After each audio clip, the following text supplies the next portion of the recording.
Allah belum berikan kepada kita kemenangan yang kasat mata, belum. Tetapi sebenarnya kita sedang diuji oleh Allah menuju kemenangan yang hakiki, yaitu kemenangan iman, kemenangan dakwah. Ternyata iman tidak bisa dibendung, dakwah tidak bisa dipadamkan, walaupun upaya mereka mencurahkan segala energi mereka, seperti Firaun yang ingin mematikan dakwah Nabi Musa. Makin jadi Firaun untuk mematikan Nabi Musa, mati gak dakwah Nabi Musa? Coba lihat apa bahasa Firaun. Daruni aqtul Musa wal yad'u rabbah. Biarkan oleh kalian aku membunuh Musa. Musa ini penjahat, dan biarkan Musa minta tolong sendirian pada Allah Tuhannya. Kalian jangan tolong Musa, jangan kalian ada di pihak Musa. Inni akhafu ayyubaddila dinakum, karena saya melihat Musa ini punya misi untuk merubah ideologi kalian, merubah agama kalian. Au ayyudhira fil ardil fasad, atau si Musa ini akan menimbulkan bahaya di muka bumi. Musa ini teroris, itu tuduhan Firaun. Dan yang teroris itu kita sudah sama-sama tahu. Musa itu pernah nggak membantai anak-anak seperti Firaun. Lalu yang teroris sebenarnya Musa atau Firaun? Firaun, karena dia punya media massa, karena dia punya militer, dia yang punya para konglomerat sekitarnya, kekayaannya Masya Allah. Lalu suka hatinya dia ngomong di media untuk mempengaruhi umat. Apa yang dilakukan Firaun ini merubah pandangan umat nggak kepada Nabi Musa? Tidak. Umat semakin tahu bahwa Musa di pihak yang benar, karena umat menyaksikan Firaun yang membantai, Firaun yang menyakiti, Firaun yang diktator, Firaun yang menjajah, Firaun yang sangat jahat kepada rakyatnya. Mendirikan piramid saja tidak terkira-kira jumlah Bani Israel yang habis di tangannya, mati. Lalu rakyat ini tahu siapa Firaun. Firaun mencoba menggunakan seluruh potensinya untuk memfitnah Musa, tapi Allah berada di pihak Musa.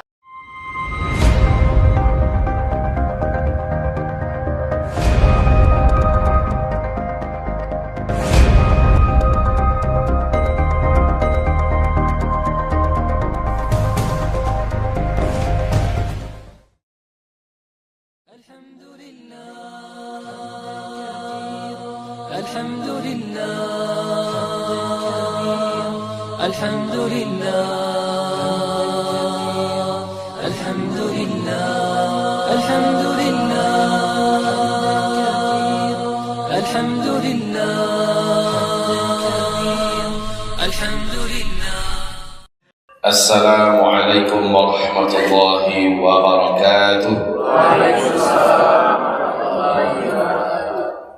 Alhamdulillahi rabbil alamin, wal aqibatu lil muttaqin, wala udwana illa 'alal zalimin.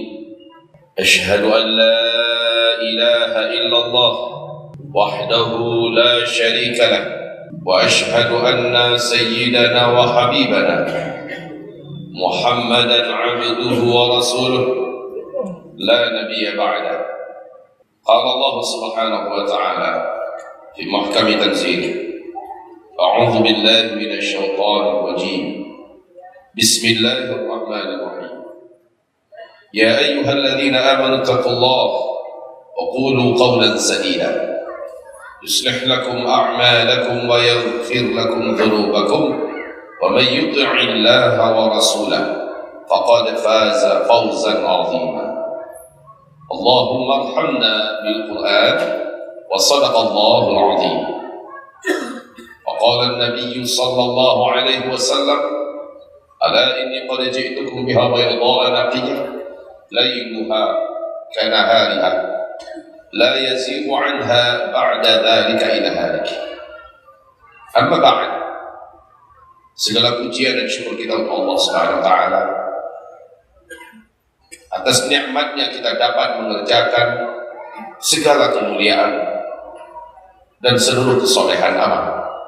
Semoga Allah menerima apa yang kita buat dan Allah ampuni segala kesalahan dan kelalaian kita. Amin.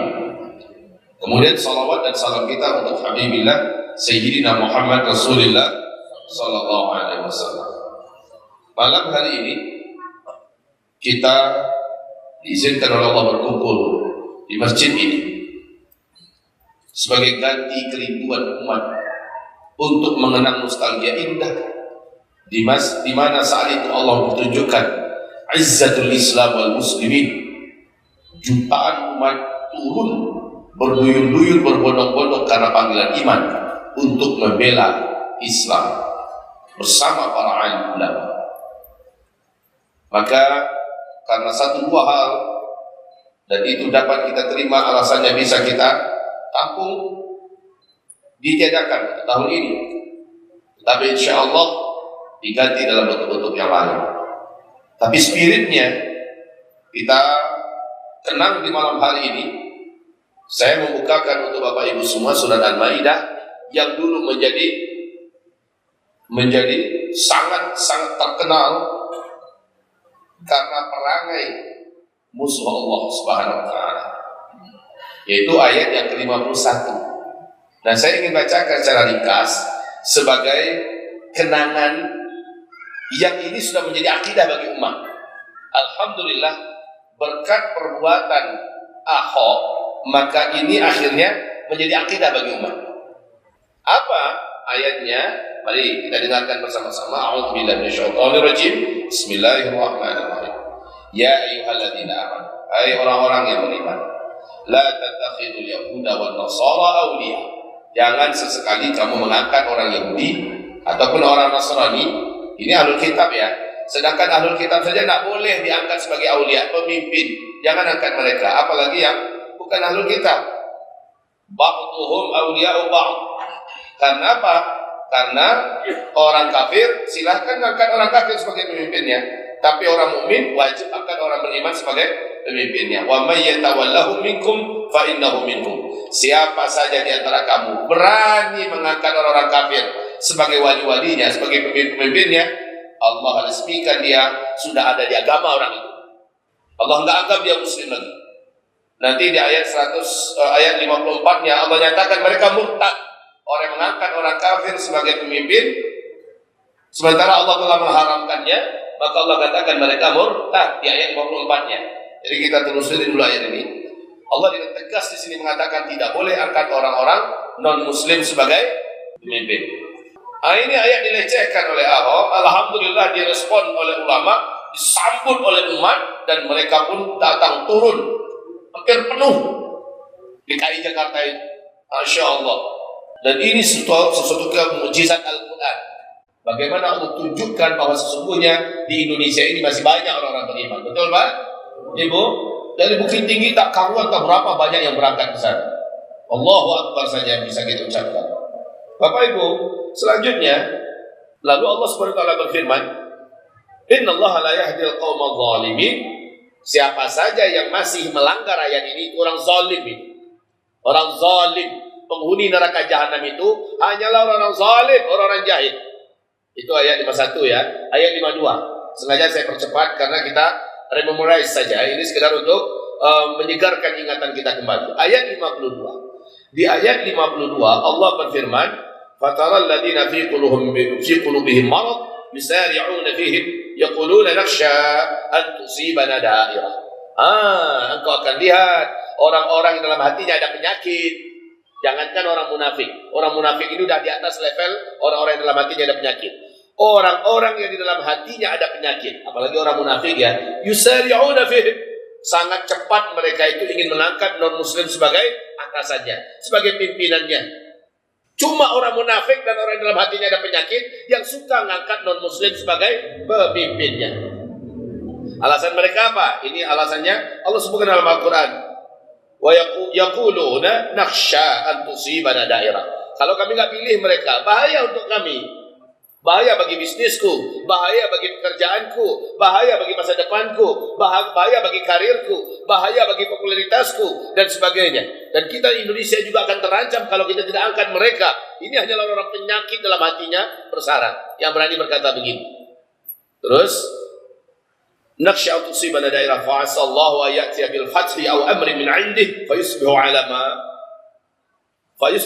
asarru fi anfusihim nadimin. Allah sebutkan di sini, Allah jamin dua hal akan terjadi. Kalau proses ini ternyata kita tegakkan pemimpin kita cuma yang beriman, kita tidak terima orang-orang yang tidak beriman, non-muslim sebagai pemimpin kita tegas di atas itu, ya. Kalau seandainya belum berhasil, Allah jamin di sini. Apa Allah jamin? Satu, Allah pasti akan memenangkan pihak yang hanya akan mengangkat orang-orang beriman sebagai pemimpinnya. Tidak sekarang, mungkin nanti, tapi pasti. Atau Allah akan tunjukkan sesuatu perkara besar akan terjadi dan itu menguntungkan bagi orang-orang beriman. Sementara orang yang dalam hatinya ada penyakit, orang-orang munafik nyesal mereka. Mereka akan dipermalukan. Sekarang mereka petentang-petenteng, ngomong saya naik dewe, Kemudian di televisi mereka mengumbar kata-kata yang melukai hati umat Islam. Mereka tidak peduli. Biar saja sementara ini, nggak apa-apa. Lihat saja sebentar lagi. Mereka akan menyesal. Selanjutnya ayat yang ke-53. Wa yaqulu alladziina aamanu ahaula'il ladziina aqsamu billahi jahda aymanihim innahum lama'akum habitat a'maluhum fa asbahu khasirin. Allah sebutkan di sini. Orang-orang beriman akhirnya mengetahui belang orang-orang munafik ini.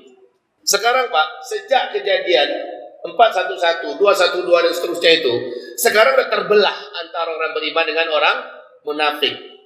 Orang yang dulu kelihatan beriman, oh dia pimpinan ormas ini, dia adalah tokoh cendekiawan muslim ini, profesor, doktor dan sebagainya, kebuka belangnya sekarang. Ketahuan, ternyata dia adalah orang-orang munafik. Oh, ini yang kalian angkat sebagai guru besar. Kayak gini toh kualitas orangnya, bersumpah-sumpah dengan nama Allah, ternyata dia penjilat nomor 1. Sementara dia adalah pembunuh harta dan menjilat pantat penguasa. Ini yang kalian agung-agungkan itu. Oh, ini ayatnya. Ya, ini ayatnya di mana akhirnya orang beriman mampu mengetahui dengan kehendak Allah bahwa ini dia ulama-ulama yang benar dan inilah ulama-ulama usuk. Inilah pejuang-pejuang yang istiqamah dan inilah orang-orang yang plan, yang kiblatnya adalah fulus. Siapa yang bisa kasih dia duit? Siapa yang bisa berikan dia jabatan kekuasaan? Siapa yang bisa memberikan popularitas dan memberikan panggung untuk bisa tampil di tengah publik? Maka dia akan berkiblat ke sana. Oh, ini dia ketahuan belangnya. Sekarang kita sudah tahu. Saya nggak usah sebutkan nama-nama, nanti kena delik kita. Ya, kita sudah tahu siapa-siapa orangnya yang tampil di panggung, yang dulu gayanya sebagai kiai besar, ulama besar, tapi sekarang ketahuan di mana mereka berada. Selalu mereka berada di pihak yang disebutkan oleh Allah ini, di mana Allah suruh kita berlepas diri daripada mereka. Itu ayat 53. Ayat 54. Coba perhatikan. Ya ayyuhalladzina amanu, hai orang-orang yang beriman, may yartadda minkum an dini. Siapa saja, yartadda itu fi'il mudhari'. Fi'il mudhari' itu yufidul an, yufidul hadir wal mustaqbal. Fungsi fi'il mudhari' itu adalah kata kerja untuk sekarang dan untuk yang akan datang. Siapa yang sekarang sedang murtad dan nanti bisa jadi dia akan murtad karena dianggap berpihak kepada non-muslim untuk menyakiti Islam dan kaum muslimin, murtad orang ini. 10 pembatal syahadat, Pak. Para ulama ahli fikih, para ulama ahli hadis, para ulama ahli tafsir, para ulama-ulama ahlul kalam, mereka sepakat walaupun redaksinya beda-beda, ada 10 pembatal syahadat yang merontokkan keislaman seseorang, keluar dia dari keislaman, keluar dia dari iman, gagal imannya, nggak dianggap oleh Allah Subhanahu Wa Taala. Salah satunya adalah berada di barisan kaum kafirin yang memerangi Islam. Jadi contoh pada hari ini, siapa yang berpihak dengan Netanyahu, siapa yang membela Netanyahu, membela Israel untuk menyakiti kaum muslimin, seperti yang dibuat oleh UAE sekarang ini, seperti yang dibuat oleh Mesir sekarang ini, seperti yang dibuat oleh Sudan pada hari ini. Na'udzubillah. Ini jelas-jelas mereka berpihak dan menampakkan loyalitas ke sana. Padahal Allah jelas-jelas mengharamkan. Ternyata mereka berpihak ke situ. Secara jelas kita tanpa ta'yin loh ya. Kita tidak tentukan personal demi personalnya. Tapi secara hukum orang ini sudah murtad. Dan ini bil ijma'. Terjadi konsensus ulama salaf dan khalaf tanpa terkecuali menolong orang kafir yang sedang memerangi Islam dan kaum muslimin. Orang yang menolongnya kalau dia muslim, dia sudah murtad. Nah Allah berkata, siapa yang sedang murtad di antara kamu dan yang nanti akan murtad? Belum tentu sekarang, Pak. Kayaknya dia tegar, tahu-tahu dapat teror sedikit karena masa lalunya yang tergelincir dan salah, dan dia tidak mampu bertahan. Dia lebih baik menyelamatkan mukanya di dunia dengan menggadaikan prinsipnya. Akhirnya dia nanti akan murtad, bisa jadi. Dan itu 1-2 sudah terjadi. Ya, Bapak Ibu hamba Allah kalian, mayyartadda minkum an dini. Siapa saja di antara kamu yang akan murtad, sedang dan akan murtad dan tidak ada agamanya, fasawfa yatillah, maka Allah akan datangkan biqaum, dengan suatu kaum pengganti. Sunatullah itu, Pak. Ketika ada yang mundur, pasti ada yang maju. Sunnatullah, selama bumi ini ada, ombak air laut itu selalu kapan dia maju, pasti dia akan mundur. Air pantai itu selalu begitu. Setiap kali ada air pasang, pasti akan terjadi air surut. Tidak akan ada tidak. Jalan hidup ini cuma 2, kalau nggak kanan pasti kiri. Kalau nggak jalan Allah pasti jalan setan. Begitu kondisinya. Kalau tidak siang pasti malam. Oke, kita lanjut. maka Allah akan datangkan orang-orang yang tidak akan seperti kamu. Mereka ciri khasnya adalah yuhibbuhum wa yuhibbunah. Mereka sangat mencintai Allah. Allah sangat mencintai mereka dan mereka sangat mencintai Allah. Yuhibbu ma yuhibbunahu adillatin 'alal mu'minin. Sesama orang yang beriman, mereka merendahkan diri, mengatupkan sayapnya, enggak sombong, dan menganggap saudaranya adalah orang yang beriman. Apapun nama kelompoknya dia enggak peduli. Yang penting dia orang beriman. Kami sama-sama sedang punya tugas yang sama, menyembah Allah di muka bumi dan membela dan menegakkan agama Allah. Maka dia tidak peduli dengan nama-nama kelompok, dia tidak peduli dengan warna-warna bendera. Yang penting ini saudara seimanku, tugas kami sama, anaqimuddin wala tatafarraqu fih. Kami diperintahkan tegakkan agama dan jangan berpecah belah. Itu prinsip mereka. Adillatin 'alal mu'minin. Di waktu yang sama, a'izzatin 'alal kafirin. Izzah dia. Dia nampakkan kehormatannya di depan orang kafir. Pantang dia harus menjilat, pantang dia mau menjadi anak buah, pantang dia menjadi anggota. Jangan kepada orang kafir, Pak. Seperti kata Rasulullah SAW dalam hadis sahih riwayat Imam Muslim. Apa kata Rasulullah? Satakunu umara'u fi ummati atau kama qala, akan datang nanti di tengah-tengah umatku nanti para penguasa. Nah itu Nabi mengistilahkan dengan umatku ya. Berarti bisa jadi masih orang Islam. Umara, para penguasa, yakdibuna wa yazlimun. Hobinya penguasa itu adalah bohong ke sana, bohong kemari. Wa yuzlimun, dan mereka sangat suka zalim. Zalim mereka. Faman yusaddiquhum bitakdzibihim aw bikadzibihim. Siapa yang membenar-benarkan mereka, membela-bela penguasa-penguasa yang pembohong tadi, dia yang memolesi seolah-olah kebohongan yang dilakukan penguasa ini adalah sebuah kebenaran. Faman yusaddiqu dari saddaqa, yusaddiqu tasdiqan, ya.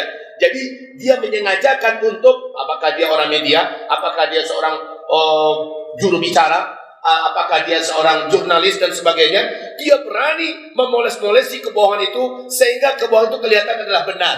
Kalau itu kerjaannya, wa may yu'inuhum ala zulmihim, dan siapa yang mau menjadi tim ses mereka, siapa yang mau ada di pihak mereka, bekerja untuk mereka, penguasa yang zalim, penguasa yang pembohong tadi. Apa kata Rasulullah berikutnya? Fa innahu laysa minni. Orang itu tidak aku akui sebagai umatku. Innahu laysa minni. Itu tidak aku akui sebagai umatku. Wa ana lastu minhu. Saya bukan nabinya.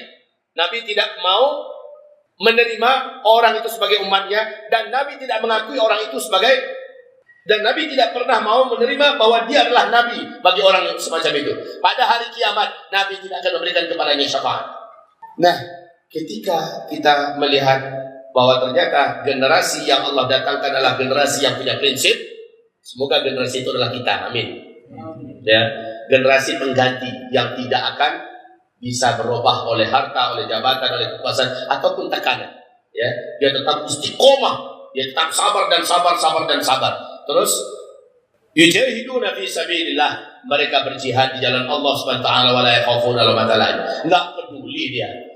Apapun kata orang, dia tidak peduli. Dia tetap tegar, dia tetap tabah, dia tetap sabar. Walaupun dia akhirnya ditekan, ekonominya dimatikan, dia difitnah, dia ditangkap, dia dipenjarakan, dia tidak peduli. La yakhafuna laumata laim. Dzalika fadlullah yu'tihi man yasha wallahu wasi'un alim. Itulah karunia Allah yang Allah berikan kepada orang yang Allah kehendaki. Jadi Allah menganggap siapa yang mampu istiqomah tetap di jalan yang benar, ketika dia sudah tahu jalan itu berbelah dua, Masya Allah, dia istiqomah jalan yang benar.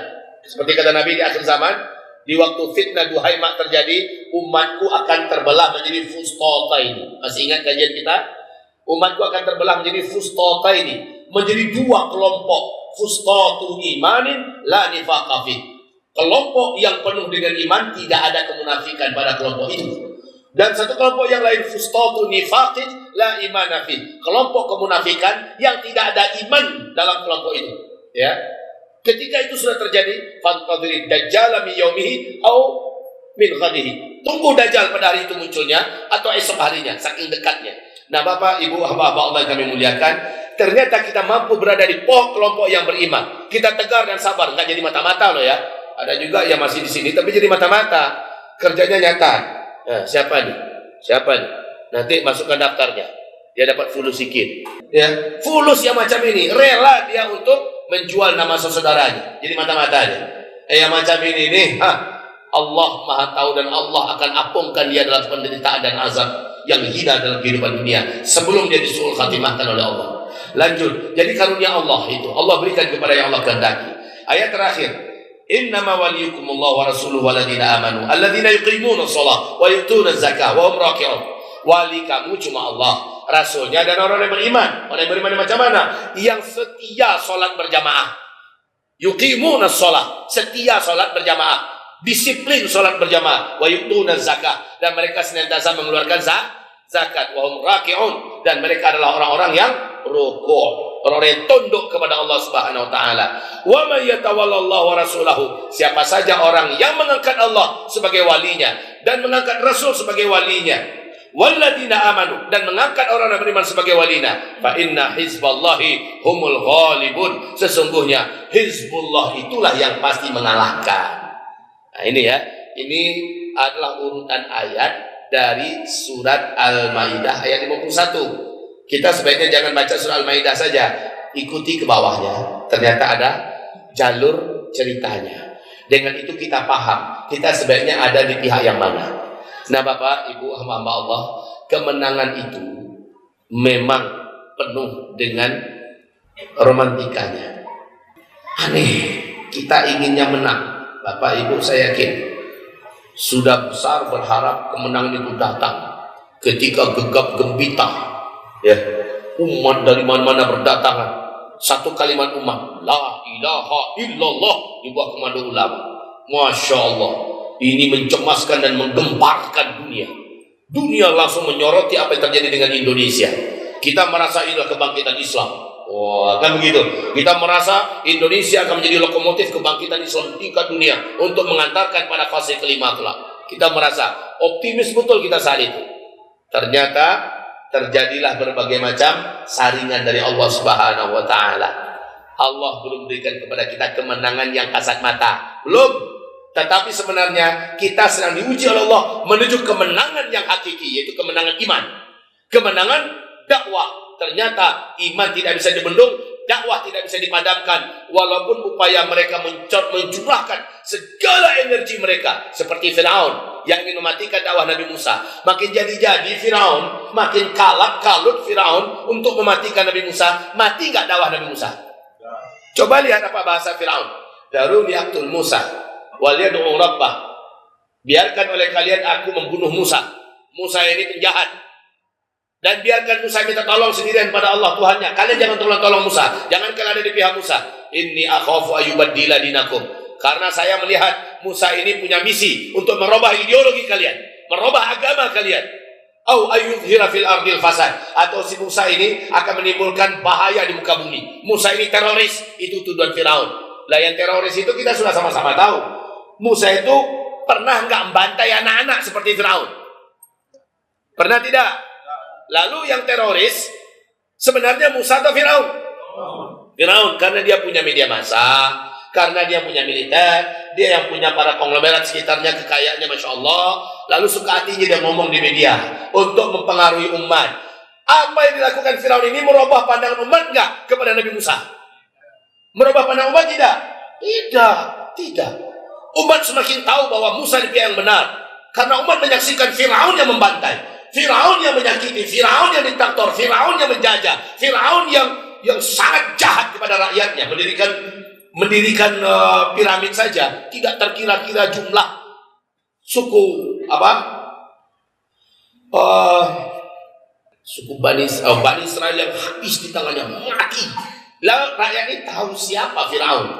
Jadi maling teriak maling itu inilah kisahnya ya. Firaun mencoba menggunakan seluruh potensinya untuk memfitnah Musa, tapi Allah berada di pihak Musa. Walaupun semua media di tangan Firaun, semua kekuatan sebagainya, pada akhirnya Allah tunjukkan dalam sejarah Firaun dengan segala kekuatan yang utuh dan lengkap. Pada akhirnya bukan hanya Firaun, Namrus juga sebelumnya. Namrus berhadapan dengan Nabi Ibrahim. Nabi Ibrahim nggak punya apa-apa, lemah, orang biasa. Pengikutnya hanya segelintir orang dari rakyat biasa. Sama dengan Nabi Musa alaihissalam, nggak punya apa-apa. Tetapi Allah yang sudahi Namrus dan dengan cara yang hina, sebagaimana Allah yang sudahi Firaun dengan cara yang hina. Nah sekarang ini jangan khawatir, kemenangan tetap dijanjikan untuk al-haq. Liyuhiqqallahu al-haqqa wa yubtilal batila. Allah ingin memperlihatkan yang hak adalah hak dan yang batil adalah batil. Saya bertanya pada Bapak Ibu, kita sekarang ini ada di pihak kebenaran apa ada di pihak kebatilan, Bu? Tapi kenapa kemenangan terlalu lambat datangnya pada kita? Bisa enggak Bapak Ibu jawab? Bapak Ibu sudah ingin merasakan menikmati kemenangan juga 2019, kayaknya udah di ujung tanduk. Sepertinya di kita semuanya, betul? Udah terbayang oleh kita Indonesia ini berubah. Udah terbayang oleh kita bagaimana Indonesia ini nanti akan mewarnai dunia. Udah terbayang oleh kita, wah macam-macam bayangan yang indah-indah mulai terbayang oleh kita. Ternyata Allah masih tunda lagi. Allah masih tunda lagi. Dan pada ujungnya ini akhir zaman. Pada ujungnya ini adalah akhir zaman. Di akhir zaman ini Allah Subhanahu wa ta'ala akan memasukkan umat ini ke dalam satu kancah jalan yang tidak ada pilihan yang lain. Sementara umat ingin mencari jalan yang lain. Kancah jalannya apa Ustaz? Hadis riwayat Imam Ahmad. Dinyatakan sahih oleh Syekh Ahmad Syakir bahwa Nabi mengatakan kemenangan umat ini di akhir zaman, kemenangan umat ini di akhir zaman Allah fa'alaikum bil jihad. Wajib bagi kamu menegakkan jihad. Jihad apa nih Ustaz? Ini bahaya nih Ustaz. Ustaz sudah mulai mengajak yang bahaya-bahaya ini. Dengan jihad udah mulai alergi. Jihad itu macam-macam harta maknanya. Tapi yang jelas kata Nabi, wa inna afdhala jihadikum, itu ada jihad dakwah, maksimalkan dakwah. Ada dengan cara seminar, ada dengan jalan pesantren, ada dengan jalan pendidikan, ada dengan jalan ekonomi. Ya jihad itu kan luas maknanya. Selama jihad di belakangnya tidak ada sambungannya, maka jihad itu maknanya luas. Termasuk jihad melawan hawa nafsu. Selama jihad itu di belakangnya nggak ada sambungannya, hanya sekedar al-jihad saja atau al-jihadu fillah, maka arti jihad luas. Tapi kalau jihad di belakang artinya adalah fi sabilillah. Di dalam kitab Al-Jihad wal Qitalu fi Siyasati Syar'iyyah oleh Syekh Dr. Hasan Khairan Haikal, beliau menjelaskan pendapat para ulama-ulama, ahli hadis, ahli fikih, ahli tafsir. Beliau kumpulkan pendapat para ulama ahli lughah dan sebagainya. Kalau jihad di belakangnya sudah fi sabilillah, maknanya cuma satu, angkat senjata, berperang untuk meninggikan kalimat Allah melawan orang-orang kafir yang memerangi Islam, antara dia membunuh atau dia dibunuh. Tapi dalam hadis Nabi yang saya baca tadi, al-jihadnya tidak fisabilillah di belakangnya. Fa'alaikum bil jihad, pada masa di mana kamu dizalimi di mana-mana, kamu ditindas di mana-mana, kamu disakiti di mana-mana, sudah tidak ada lagi khilafah Islam di muka bumi. Pada saat itu, fa'alaikum bil jihad, kamu semuanya wajib menegakkan jihad. Jadi apa yang kita pegang dalam urusan bela agama? Apa yang kita pegang? Bidang ekonomi, maksimalkan jihad. Kita lawan ahli ekonomi non-muslim itu. Mulai dari yang kecil-kecil, mulai dari belanja, jangan sampai ke warung orang kafir, tapi belanjalah kepada warung muslim. Mulai dari perkara-perkara ringan, pengobatan, jangan beli obatan orang kafir, beli obatan yang dalam Islam, yang oleh Islam. Sampai kepada pendidikan, jangan masukkan anak-anak kita sekolah ke sekolah yang nggak jelas, masukkan anak-anak kita ke tahfiz Quran, ke pondok pesantren dan sebagainya. Jihad, fa'alaikum bil jihad, wa inna afdala jihadikum ar-ribat. Dan dari sekian banyak jihad Pak, jihad yang paling utama jihad yang ada ribatnya. Ini jadi masalah. Apanya masalah Ustaz? Ini dia ternyata kunci daripada semua pembicara. Ribat. Ribat itu begadang malam, bertanggang menunggu perbatasan antara negeri muslim yang sedang atau daerah kawasan muslim yang mau bertemu dengan kawasan kafir. Ada yang begadang situ, ada yang jaga situ, ribat. Fa'alaikum bil jihad, wa inna afdhala jihadikum ar-ribat. Jihad yang paling utama pada masa itu adalah yang ada ribatnya. Wa inna afdhala ribatikum asqalan. Sesungguhnya seutama-utama ribat kamu saat itu adalah Asqalan. Asqalan adalah sebuah kota di Palestina di tepi laut, di tepi pantai. Ya, Bapak Ibu yang kami muliakan, inilah dia yang disebut oleh Nabi Muhammad SAW tentang akhir zaman. Oke, kalau begitu jalan kemenangan kita ini macam mana jalurnya Ustaz? Jangan pikirkan sekarang. Pokoknya Allah janji kamu pasti menang. Tapi jalurnya Allah yang atur. Seperti kata Buya tadi, Abdullah bin Ubay bin Salul berhasil membawa 300 orang munafik ya berpisah dari pasukan. Cuma 700 orang melawan 3.000 orang lebih. Kaum muslimin yang kami muliakan, ini nggak ada orang munafik di dalamnya, full beriman. Ternyata ini mampu mengalahkan jumlah pasukan yang besar tanpa rencana. Ini paling penting. Kita tidak tahu dan kita juga tidak menginginkan, dan kita malah berdoa jangan sampai ada perang saudara di Indonesia. Amin. Saya demi Allah di mana-mana ceramah saya sampaikan, kalau seandainya lari dari perang itu dibolehkan, maka ketika ada perang di Indonesia, saya bawa keluarga saya sembunyi dalam hutan. Karena saya benci dengan perang, saya takut dengan perang, dan saya tidak suka dengan perang. Bapak-bapak suka perang, Pak? Hah? Ada yang suka perang nggak di sini? Bu, ibu suka perang, Bu? Kalau ada yang suka perang, kita sama-sama bawa dia ke rumah sakit jiwa. Nggak normal itu, ya. Nah, karena ini bukan jalan yang kita inginkan. Tapi kalau Allah menginginkan jalannya, maka berarti Allah yang akan menyelesaikannya. Yang penting wajib percaya kepada Allah, tegar dan sabarlah. Kita sekali lagi tidak tahu ke depan itu macam apa Indonesia ini. Seperti apa Allah mengarahkan perjuangan kita. Fiqh kita dengan pertolongan Allah Subhanahu wa taala, dan kita sami'na wa ata'na dengan para alim ulama yang ada dalam fiqh ini, Allah Subhanahu wa taala akan berikan kemenangan kepada kita dengan apapun cara. Allah yang Maha tahu caranya. Yang wajib bagi kita adalah jangan mundur, jangan tengkurap, jangan pura-pura pingsan. Jatuh kena tempeleng, bangkit lagi. Ma wada'a hadhil ummah illa laqamat sulatmah. Tidak satupun umat kena fitnah duhaimah itu, melainkan dia akan bangkit. Kena tampar, bukan kau tampar pipi kananku, aku beri kepadamu pipi kiriku. Dalam Islam enggak kayak gitu. Coba kau tampar pipi kananku, gampar pipi kiri kau. As-sinnu bis-sin, gigi dengan gigi, mata dengan mata, pukul balas dengan pukul. Itu kalau mampu, Pak. Kalau enggak ya kayak di Mekah dulu lah, sabar. Jadi jangan, kalau sekarang ini Bapak ada yang minta perang, saya menyatakan kami berlepas diri dari orang-orang yang minta perang. Bukan itu solusinya. Solusinya dari Allah, aqimus shalah wa atuz zakah. Istiqomahlah kamu sholat lima waktu, berjamaahlah kamu di masjid. Wa atuz zakah, senantiasalah kamu berkorban dengan harta kamu, keluarkan zakat kamu. Alam tara ila alladziina qila lahum kuffu aydiyakum 'anil qital. Tidakkah engkau perhatikan orang yang semangat untuk perang? Ayo perang. Yang jelas saya mengatakan jihad itu ada masanya, ada pintunya. Yang berhak mengumumkannya cuma para ulama-ulama yang mu'tabarin, ulama-ulama yang mujtahidin. Mereka yang berhak mengeluarkan fatwa itu. Tidak seperti sekarang. Sekarang belum. Sekarang ini kita lebih cocok mengatakan kita ini fase Makkah. Fase Makkah maksudnya apa, Bu ya? Apa Ustaz? Kita hari ini cukuplah istiqomah, sabarlah kita, tetaplah berdakwah. Itu yang ada zaman sekarang ini. Itu kondisinya. Dan jangan cari gara-gara. Ya. Jangan cari gara-gara. Kalau seandainya kita ditangkap, kita disiksa, maka kitalah Ammar bin Yasirnya, kitalah Bilal bin Rabahnya. Sabar.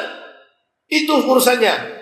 Apa sabda Rasulullah? Isbiru fa innahu la ya'ti 'ala nasi zaman illa alladhi ba'dahu syarrun min hatta talqaw rabbakum. Akan tiba nanti suatu zaman kepada kamu, orang yang hidup pada zaman itu berat ujian mereka. Senjata kamu pada masa itu adalah isbiru, bersabarlah kamu. Bersabarlah. Yang lagi sholat, ingin memperbaiki sholatnya, sabar. Seperti kata Buya kita tadi, sabar itu bukan kecil masalahnya, berat. Illa alal khashi'in, hanya orang yang betul khusyuk yang akan bisa menikmati dan sabar dengan sholat. Jadi saudaraku, ibu-ibu, bapak, dalam kondisi ekonomi sedang sempit, virus COVID sedang mewabah merajalela di mana-mana, dan kita dipimpin oleh orang-orang yang nggak jelas bagaimana dia sebenarnya kepada agama. Yang jelas kita merasakan begitu banyak kesenjangan yang terjadi dalam hidup ini, ketidakadilan didapatkan di mana-mana. Kita disuruh sabar, kendalikan diri, kendalikan langkah, kendalikan mulut. Jangan sampai mulutmu terpeleset atau ikut menyebarkan berita hoax. Akhirnya kita diserang oleh mereka habis-habisan. Sabarlah, sabar. Inilah dia senjata terbaik. Wasta'inu bis sabri was shalah. Minta tolonglah kamu dalam kondisi sulit ini dengan sabar, was shalah, dan dengan salat. Wa innaha lakabirah 'alal khashi'in. Sabar itu berat, salat itu berat, kecuali bagi orang-orang yang khusyuk.